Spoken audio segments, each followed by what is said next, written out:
পবিত্র হজের অন্যতম গুরুত্বপূর্ণ আনুষ্ঠানিকতা শয়তানকে পাথর নিক্ষেপ করেছেন হাজিরা। মুজদালিফায় রাত যাপন শেষে বুধবার ভোরে হাজিরা মিনায় সমবেত হন বড় শয়তান জামরাত আল আকাবাতে পাথর মারতে। এরপর পশু কোরবানি এবং মাথা মুন্ডন করেন তারা।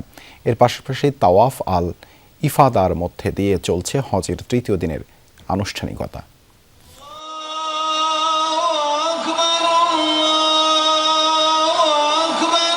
সাদা ইহরাম পরনে লাখো মানুষের এক সুর, লাব্বাইক আল্লাহুম্মা লাব্বাইক, হে আমার রব, আমি উপস্থিত।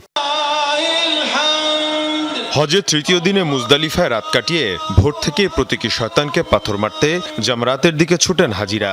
আল্লাহর নির্দেশে পুত্র ইসমাইল আলাহিসাল্লামকে কোরবানি করতে যাওয়ার পথে শয়তান নবী ইব্রাহিম আলাহিসাল্লামকে বিভ্রান্ত করার চেষ্টা করে।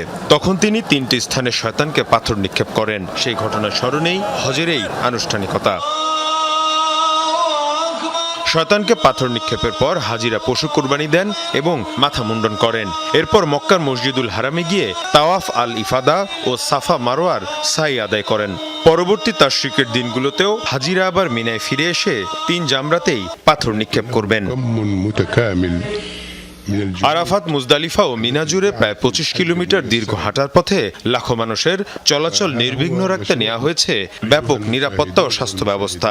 মরুভূমির তীব্র গরম কমাতে বিভিন্ন স্থানে পানি ছিটানোর ব্যবস্থাও রাখা হয়। সৌদি কর্তৃপক্ষ জানিয়েছে চলতি বছর হজে অংশ নিয়েছেন প্রায় ২০ লাখ হাজি। হজ ব্যবস্থাপনায় নিয়োজিত আছেন প্রায় ৪,৪০,০০০ কর্মী। মীর মুশফিকা হাসান, যমুনা নিউজ।